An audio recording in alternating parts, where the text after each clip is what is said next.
Greetings to you all. I am Prophetess Memory Matimbire from Daughters of Virtue, the Diniwa Prayer Group.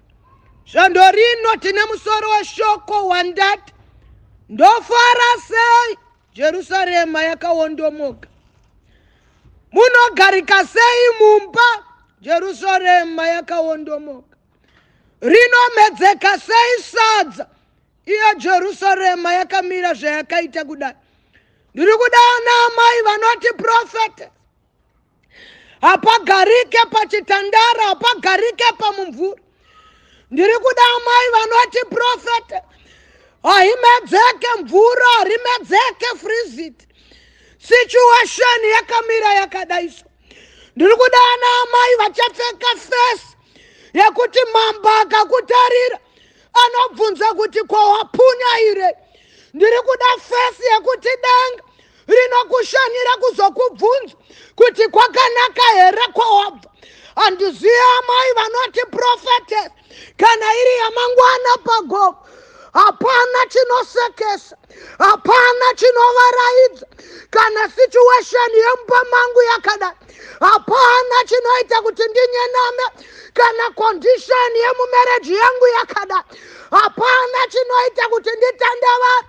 Kana condition yemumba mangu yakadai. Ndiri kudana mai vanopunyaisa chiso vakamira pamberi pamambo kusvika mambo abvunza. Soko raMwari rinoti kuna Nehemia chapter number 2, ipapo mambo wakati kwandiri, chiso chako chinopunyaira iko iwe usingarwari. Ini ndakati kuna mambo, mambo ngararame nekusingaperi. Chiso changu chingarega neiko kupunyaira kana guta remadzibaba angu ravadongwa kudaiso makabasha ndererebohai riana riaterereboshita vakataria mautateria ndere oribosataria mauterereboha andeke mautsu manderereboshita mahaya. Ndiri kudana baba nana mai, ndiri kuda majaya nemanda anoti mangwana kupreya atina zviso zvisina kumira mushe. Amangwana kupreya atina zviso zvinodenga denga. Amangwana kupreya atina zviso zvichaita kuti Mwari vabvunze. Pai peri soko raMwari rinota Nehemia achinzwa shoko rekuti musha wemadzibaba Jerusalema ravadongo. Soko raMwari rinota Nehemia anopfeka chiso achisina mufaro pamberi pake. Andiziva kana kuina mai vanoti changu chiso achina mufaro nekuda kwesituation yapinda mumarriage mangu. Changu chiso achina mufaro nekuda kwecondition yenyika yedu yaZimbabwe. Changu chiso achina mufaro nekuda kwenhamo yarova dzinza kwemakore. Changu chiso achina mufaro nekuda kwemapiritsa andinomwa gore negore. Changu chiso erebosha Dio mautarara boya urana mautsuma araba katsuya mandera aribo shatari atera. Soko raMwari rinota soko richisvika kuna Nehemia amudzumunda ke machuka maha aribo shatari ata akuti dzumusha wemadzibaba aguta remadzibaba arava dongo. Soko raMwari rinota Nehemia anopfesa chiso achienda pamberi pamwambo. Achisvika ipapo mambo vachitarisa chiso chake vanoti wapunyaira iko nekuti ndakakutarisa hausi kurwara.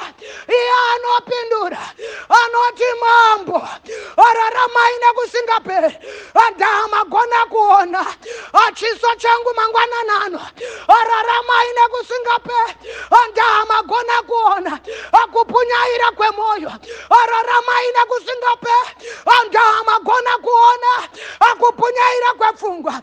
Anoti chiso achinorega neye kupunyaira iwo musha guta remadzibaba angu aravadongo aribashatariata andiya mautsumandarereboha ariboshatariate.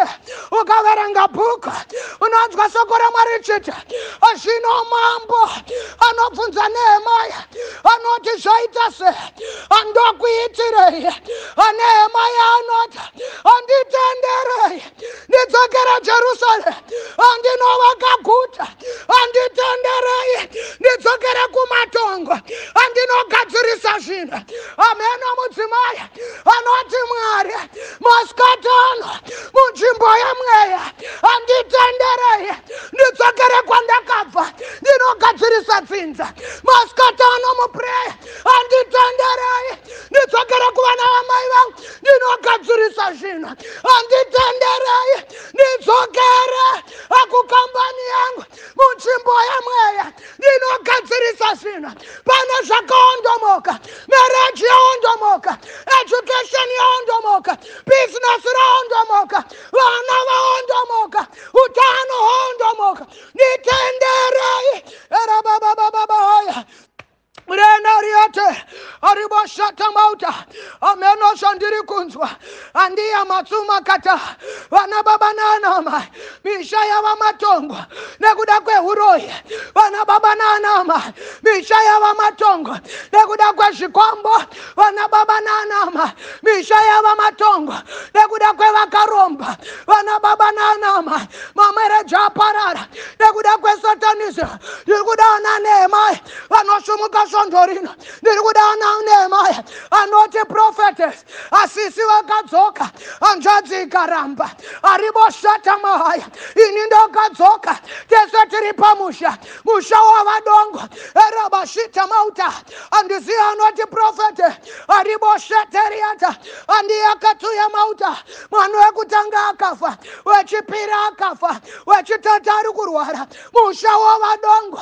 Asi nditenderei mambo waIsraeri kunogadzirisa zvinhu munzvimbo yemweya, kunovaka Jerusalem, mupreya kunovaka musha munzvimbo yemweya. Ariboshataria eravakatsuyamaha eravakatariate anoti ndofara sei iwo musha uri dongo, ndofara sei vana vachirambwa, ndofara sei tiri chimwe mapiritsa atsinza rese, ndofara sei vana vari matofo, ndofara sei vana vakungocha, ndofara sei vana vanetsa nempanje, vana vanetsa nemadrugs. Nditenderei ndimboenda mumweya, ndinogadzirisa zvinhu. Nditenderei ndimboenda pagomo, ndinovaka Jerusalem. Nditenderei ndiende pamabvi, ndivake Jerusalem. Nditenderei arabababashita maute. I feel the anointing. Erabashika mahai. Ariandere boshata. Abrosha terebo. Kundende tsimakata. Ariatara boshita. Aribosheta mauta. Aribosheketeri. Andia mauta teriata. Abroshetepa. Abuku yangu inota. Amambo achishinzwa. Anotendera Nehemia. Aribashete mauta. Asipane request. Inaitwa na Nehemia. Nehemia anoti mambo kana muchinge manditendera imi mambo nyora itsamba yandinoenda nayo. Amena kana paina ari kundinzwa akutosimuka anoti mambo nyora itsamba yakusvika nayo. Anoti mambo nyora itsamba eraboshitama uretariate aribroshataba. I feel the anointing kana ndasvika kune vanopatimba andinyorera itsamba moisa signature yenyu moti mukomana uyu ndini ndamutendera kuvaka Jerusalem. Amupei timba, mupei semente, mupei mari. Hapana ari kundinzwa vana baba nanama mangwana pagoma ariboshata andereboshita erabababakata andiatererebo. Tinoda tsamba ine signature yedenga, tinoda tsamba inoburuka mangwana adenga richiti andini ndamutendera akuvaka Jerusalem. Vana ngavarorwe andini ndamutendera akuvaka Jerusalem. Mabasa ngawanikwe andini ndamutendera kuvaka Jerusalem. oshangadzi ende andini ndamutanda akuvaka Jerusalem maguta ngaamuke era baba urena ariate ariboshata ibroshata ba uretariata anderera boshita andia matsuma era boshita ma aripera mutsuma anote prophet kwedu kwakaondomoka mamereje kwedu akaondomoka utano hwekwedu wakaondomoka destiny evana akaondomoka ariperana di prophet kuministry kwedu kwakaondomoka erabo shatama aribaka tererebo. I feel the anointing. The God of Nehemiah is here today. Jakangari mazwa Nehemiah dojari nasa namangwana norambagada. I'm here to declare a Jerusalem inovakika, a Jerusalem inovakika, a Jerusalem inovakika, a Jerusalem, a Zimbabwe, a Botswana, a South Africa, America, a Jerusalem inovakika, Arabositama, Ararabosa. Aribashataba, Uretariate, Andarabosita, Aribokataria, Andia Mautera, Aribashatariata, Asatana Kaita, Merajia Kodongo, Asatana Kaita, Destiny Kodongo, Asatana Kaita, Business Rakodongo, Asatana Kaita, Kereke Kodongo, the devil is a lie, that we have to declare, Mangwana Pagoma, that we have to declare, Inovakika, Jerusalem, Inovakika, Arababashata, Ariatarabo, Ayumutiniwe, Inovakika Mereji, Ayumutiniwe, Inovakika Kereke, Inovakika Imba, Tinzarno Sakera Panchim, Shinovakika Manoma, Shinovakika, Maruane Maya, Aripabasa, Maruane Maya, Papa, Aribo Satarabo, Ritarabo, Shika Mouta Tereboha.